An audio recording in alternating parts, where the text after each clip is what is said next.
Hi, welcome to Stu's Whiskey Minute. Today we are talking about color. What color is your whiskey?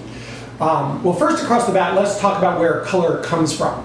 When whiskey is first distilled, before it's put into barrels, it looks like this. This is actually a whiskey before it's aged from Buffalo Trace, and as you can see, it's completely clear, like water or vodka. It has no color at all.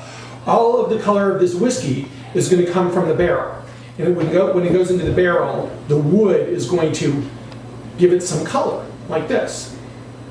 Now, sometimes you'll see someone take a glass of whiskey and hold it up to the light and look at it, and they'll say, oh, this is a fine Scotch, you can tell from the color. Well, sometimes. First of all, you can't tell anything about the flavor from the color. All you can tell is the color.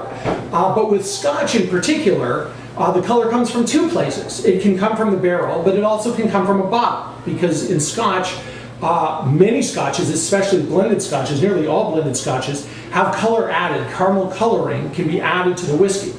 So what you're seeing is actually something artificial. Not that the coloring itself is artificial, it's caramel, but the coloring is not what you're getting from the barrel. Why do they do that? A couple of reasons. One, to give consistency. The Scotch companies and distillers have a sense that if you if they have two bottles and they're different colors, slightly different colors, then the consumer will freak out and say, I'm not buying that. The second is that they think darker whiskey looks better to people. And the truth is, especially with Scotch, many Scotches that are well aged have a lighter color. And that's partly because they're aged in used barrels. Unlike bourbon, which is aged in new barrels only, most Scotch is aged in used barrels that have already held bourbon or sherry or something else. And so they color more slowly than the bourbon in those new barrels. This is a great whiskey, Laphroaig, and as you can see, the color is sort of yellow. It doesn't have that dark brown color. It's not colored. It's not colored with caramel. And so the companies are concerned that seeing this yellow, sort of urine-ish color will turn people off. And so they've sort of trained people to look for the dark color. But the problem with this caramel is that it affects the flavor.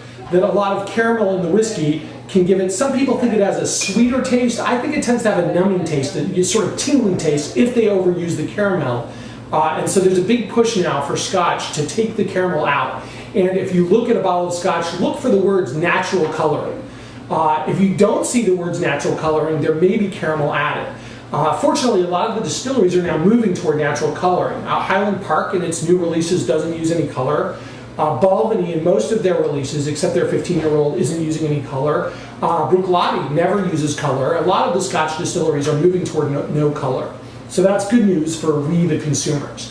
What about American whiskey? Well, if it says straight on it, straight bourbon, straight rye whiskey, you might say that. That means it has no color. And most bourbons and ryes are straight. And that's been a long tradition in the U.S. American whiskeys generally are not colored, again, if they say straight. So American whiskey fans, you don't have to worry about the coloring as much. And again, partly that's because they don't need it, because you get so much color from your oak barrels that you don't have to worry about it too much. Here's a 12-year-old. You can see it's not really dark, but it's got a sort of nice amber color. It's bourbon, so it takes that from the barrel. So that's what you need to know about color. Thanks very much, and we'll see you next time.